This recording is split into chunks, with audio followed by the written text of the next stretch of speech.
Okay, let's look at the limit properties. All right. First, let's look at a couple of basic properties. All right. So if you take the limit of a constant c as x approaches a, right? If you're taking a limit of a constant function never changes, so it's going to be always the same constant c. All right. And this part B, limit of x as x approaches a, right? So this is almost silly to write it down, but where does x go when x goes to a? So we know that x goes to a. All right. And there are a whole bunch of algebraic properties too. All right. Let's assume that the limit of f of x as x approaches a exists, and the limit of g of x as x approaches a also exists. Right? So this is a sum and the difference property. So if you want to take the limit of the sum or difference of f of x and g of x, we can take the limit of each function first, then do the summation and the subtraction later. So we can write it as, we can just take the limit of f of x and as x approaches a. And also we take the limit of g of x as x approaches a separately, then carry out the addition or subtraction later. Right? They're They're the same thing. Right? Second one, it's a constant multiple. So if you multiply a function by a constant, then you want to take the limit. Right? You can actually kick this constant. So you kick this constant outside of the limit. Right? So we can have c is outside, then multiply by limit of the function f of x as x approaches 0. All right. Number 3. Multiplication works the same way. Instead of taking a limit of the product, we can take the limit of each one, then carry out the multiplication later. So it's going to be take the limit of f of x as x approaches a, right? And then you take the limit of g of x as x approaches a separately, then carry out the multiplication. Right? And the division works exactly the same. We can take the limit of the numerator and the denominator separately. So let's do that. Right? Take the limit of f of x as x approaches a over limit of g of x as x approaches a, right?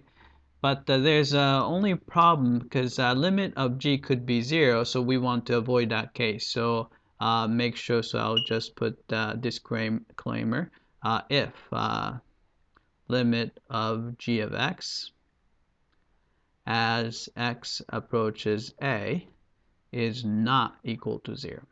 Otherwise, this doesn't make sense. All right, and the fifth one, when you have a power, then we can actually squeeze the limit inside. So instead of taking a limit of the whole function, we can actually just take the limit of the inside function first.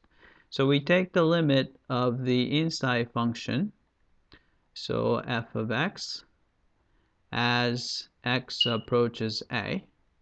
Then you can raise the result, the limit, to the nth power.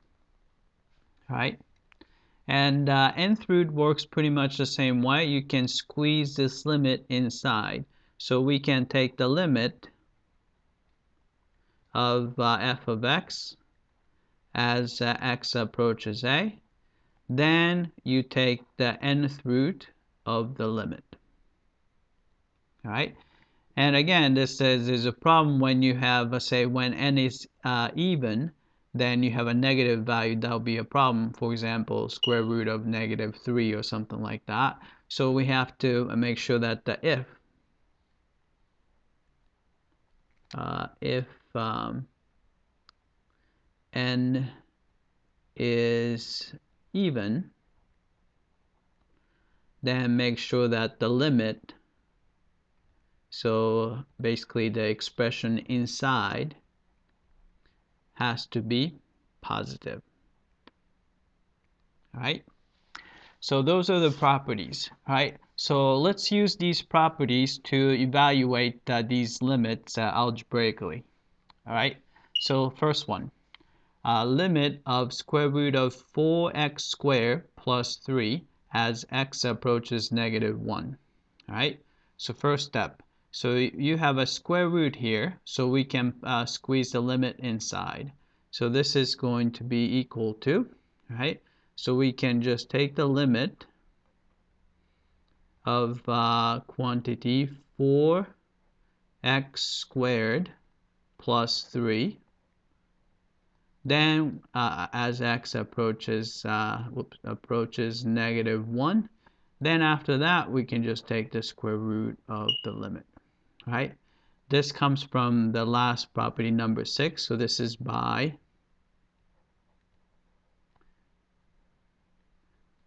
property number 6. Right? The next step would be, right? So you have addition here, so we can just split. We can take the limit of each one. So this is going to be, I'll put the equality here.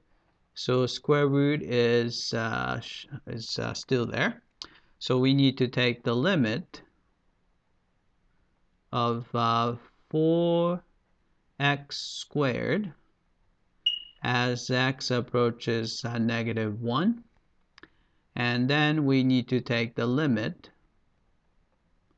of constant 3 as x approaches -1. Right? So I'm using the sum. So this is by number 1. Right?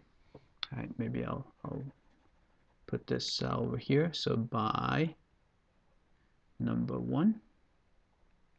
All right. Then you have a constant multiple, so we can put it outside. So you have a limit, right? Then you have a constant here, so you can put it outside. Right? So this is 4 outside. Then you have to take the limit of x squared as x approaches -1. Right? Plus, right? So this is by constant multiple rule, so this is by number 2, I meant. All right? Then here, limit of a constant is actually the same constant, so I'm using property A to say this is going to be just 3. All right? Then next step, if you have a square, we can just take the limit of just x and square that. So this is going to be, right, square root of 4 times, right, quantity limit of x as x approaches -1 squared plus 3. All right, so this is by, all right, so I'm using, let's see, so we're putting in inside, so I'm using the property number 5. Right? So I need a little bit of space, so I'm going to make a room here. Okay, now this is going to be square root of, right, you have 4, right? So limit of x as x approaches -1 is -1, right? So this is by using property B, right? And plus and the squared plus 3, right?